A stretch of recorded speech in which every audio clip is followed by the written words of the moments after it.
돈을 모으지 못하는 이유.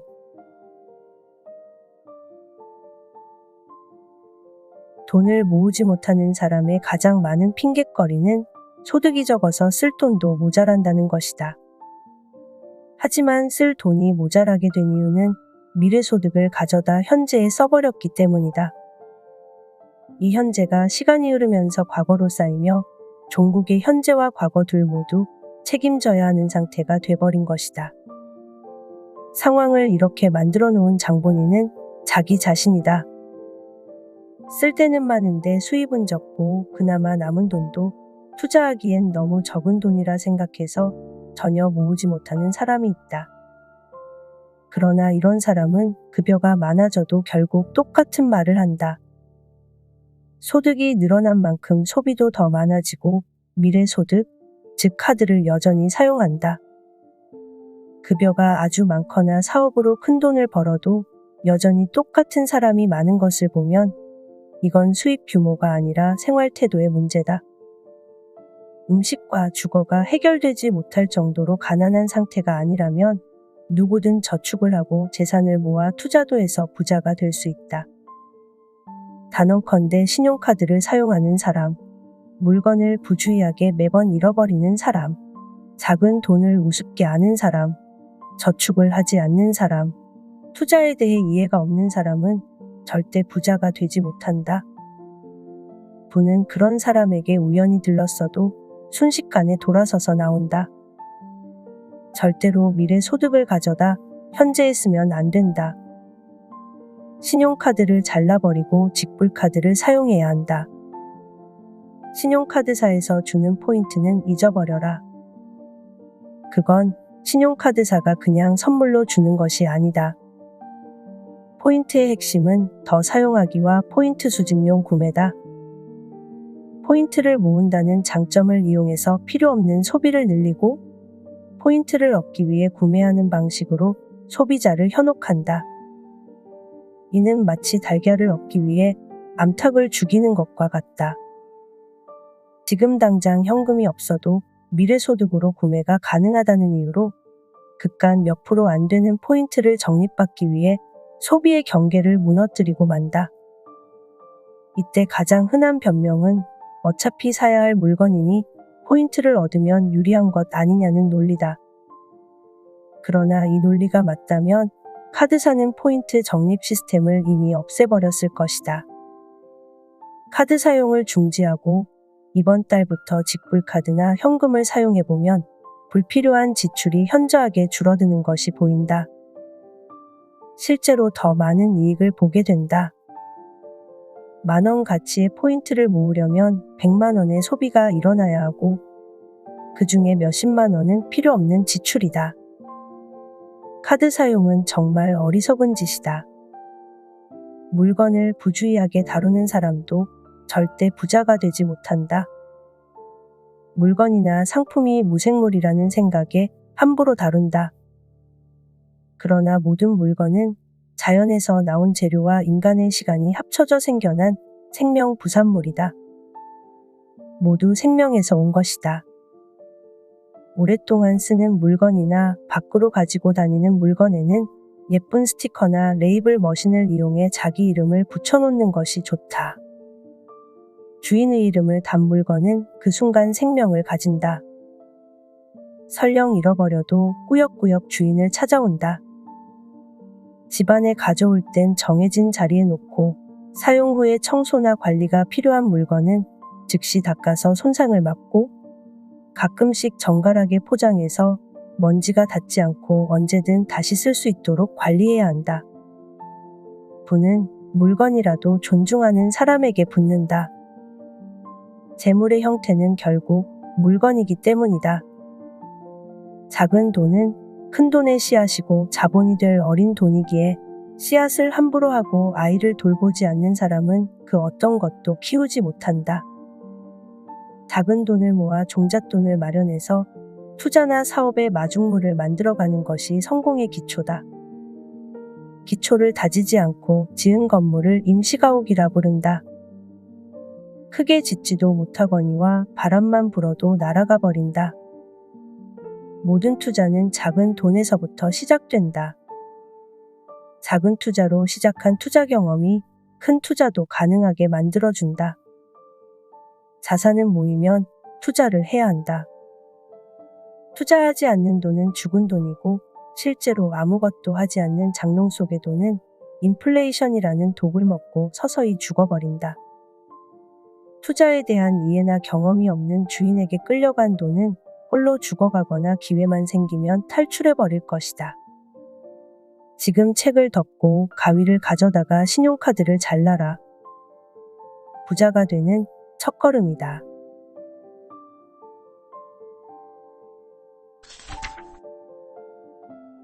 자신이 금융 문맹인지 알아보는 법. 예전에는 시골에 살던 노인들 중에 어떤 분들은 글을 읽지 못해 아들에게서 오는 편지를 집배원이 읽어드리곤 했다. 글을 모르는 중세시대 유럽인은 성직자가 읽어주는 성경의 해석과 가르침을 따를 수밖에 없었다. 책을 볼 수 없으니 신과 직접 교류할 수 있는 방법을 몰랐기 때문이다. 글을 모르는 문맹은 서럽고 가난한 삶을 살게 된다. 컴퓨터 문맹도 마찬가지다. 현재 컴퓨터나 스마트폰 사용법을 모르면 그 어디에서도 일자리를 구할 수 없다. 배달일도 구하지 못한다. 배달 기사들은 몇 개의 스마트폰을 동시에 쳐다보며 업무를 처리한다. 이동은 일의 한 부분일 뿐이다. 스마트폰 사용법을 모르면 정보 세계인 지금 세상에서 낮은 하층민으로 살 수밖에 없다. 요즘은 스님도 카톡을 하고 목사님도 페이스북을 해야 신도들과 교류가 가능한 세상이기 때문이다. 글을 모르는 문맹이나 컴맹 외에 금융 문맹도 마찬가지다.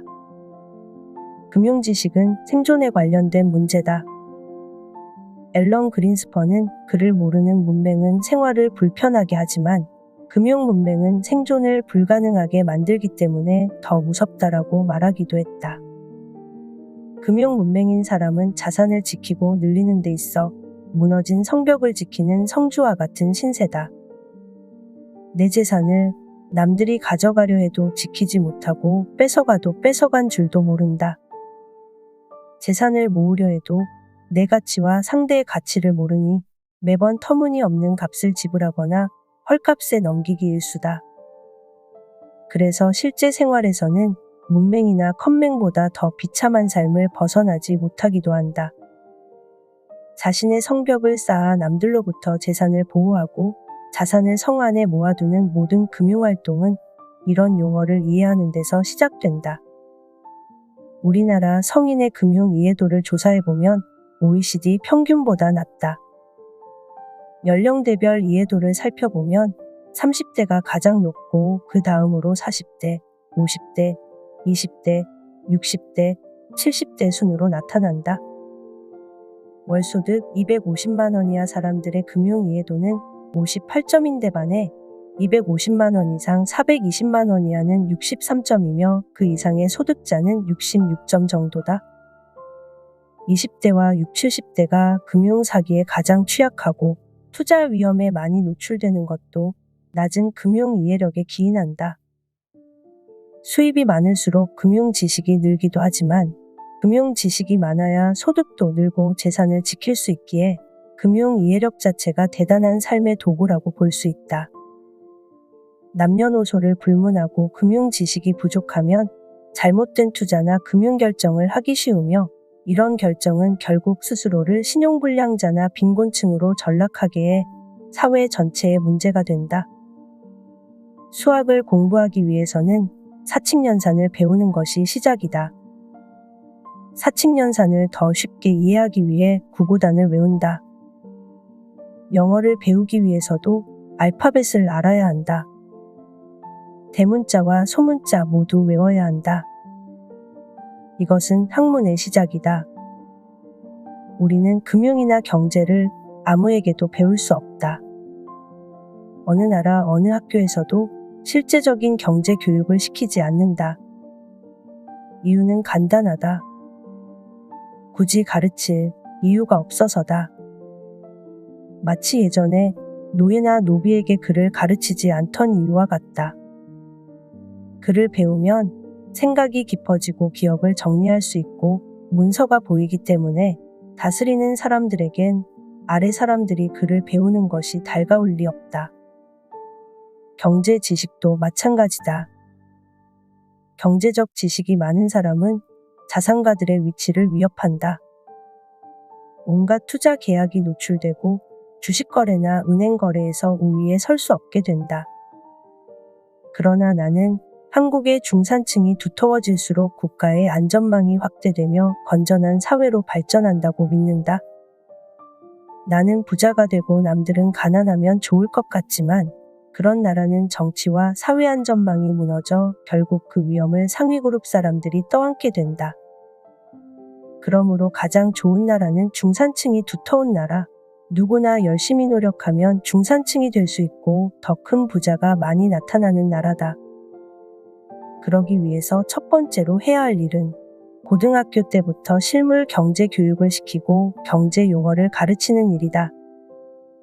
교과 과정을 통해 용어만 가르쳐도 수많은 부자가 나올 수 있다. 현재 학교에서 배우는 것 중에 경제활동에 도움이 될 만한 교육은 회계학이 유일할 정도다.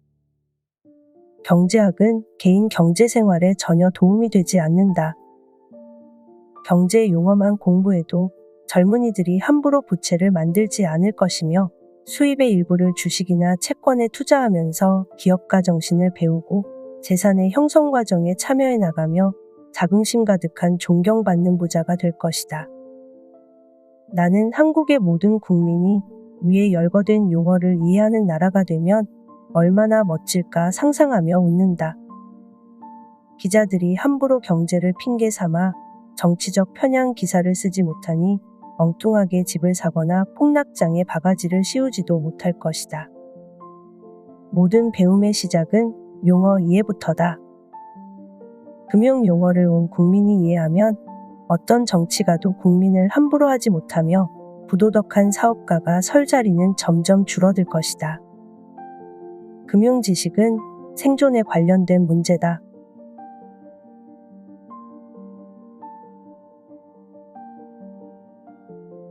지은이 김승호 편행곳 스노우폭스 돈의 속성